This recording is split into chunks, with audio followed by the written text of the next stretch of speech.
Ассаламу алейкум, дорогие мои подписчики. Насчет клевета и обвинения. Хотела тоже это вам рассказать и объяснить, что в Коране сообщит, что будет проклятый тот, который они это клеветают, обвиняют это невинную женщину. Я в своей жизни мне это клеветают 3 раза было. 3 раза они клеветали меня, обвинили, они по сослугу получили. Первый раз у меня клевета была это на Кавказе, это мой родственник, он был должен моего брата. Он хотел мстить мною. Он получил по заслугу его, как это, наказали это братья-мусульмане, напугали его. Я ему сказала, что ради Аллаха не делай. Он продолжал в том духе.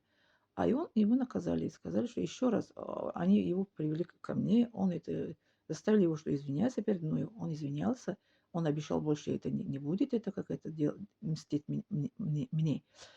И сказали, что еще раз ты повторяешь, будешь это такое, это клевета, обвинение, мы тебе будем как это, ну, ломать какой-нибудь часть тела. Он не боялся Аллаха, а боялся человека. Таких людей есть, которые не боятся Аллаха, а боятся они человека. А второй раз у меня это была клевета, это когда я училась это в университет тоже, моя землячка, она клеветала, якобы я ее обижаю, якобы я это, моя однокурсница тоже мне это как это нехорошая девочка. Она пошла к ней, это сплетничала, что якобы такая. А это моя однокурсница, сколько года она как это искала меня. И это как это беспокоило за то, что она слушала ее, не пришла ко мне разбираться. Потом она нашла меня и звонит, говорит, это Фируза, ты прости меня, пожалуйста, сколько год я держала в себе это, что якобы ты это про меня плохо сказала. Я ей сказала, почему ты не пришла ко мне разобраться? Она говорит, ты прости меня, если ты не прощаешь, Аллах меня не прощает. Пожалуйста, прости меня ради Аллаха. Я готова тебе это платить компенсацию. Я говорю, не надо мне никакой компенсации.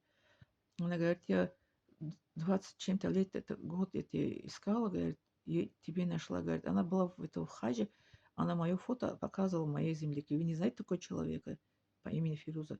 Мои таджики сказали это. У нас в Таджикистане 9 миллионов таджиков, 1 миллион это из них зовут Фируза. Откуда знаем, какая Фируза вы говорите? Она искала, нашла меня год назад.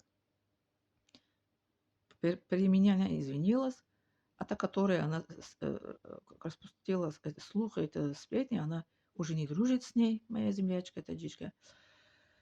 Потом она компенсацию еще платила, деньги якобы переводила мне. Я сказала, не надо. Она говорит, нет, это, пожалуйста, это если не примешь, я в себе как это последний человека, как это считаю. Второй.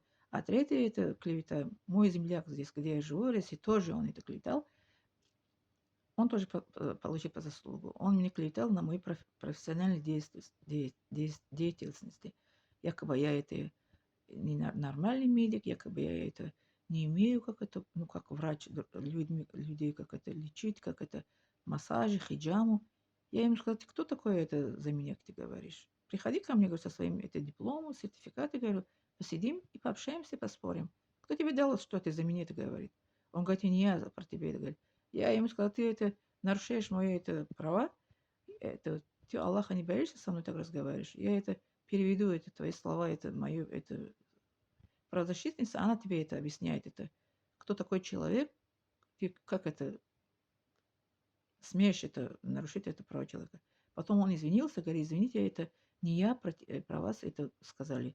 Извините, я больше вас не беспокою, больше вас это ничего не говорю. Пожалуйста, простите меня, он сказал. Да, 3 раза было, вот они по заслугу получили. Поэтому берегите себя, пожалуйста, не клеветайте, не обвиняйте никого.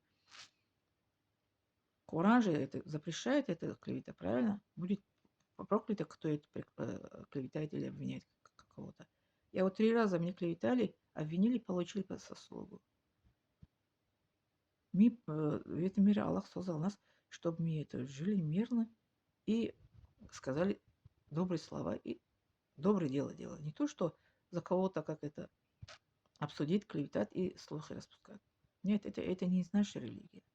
Это люди, которые они живут, мусульман, словами. Вот они занимаются вот такими клеветами в адрес кого-то, где-то, как-то. А в нашей настоящей религии ислам, кто живет, такими занимаются. Такими, как говорят, грязными вещами. Это грязные вещи, вот это клевета, обвинение. Да, наша религия это очень грязный, очень плохое влияние на человека, понимаете?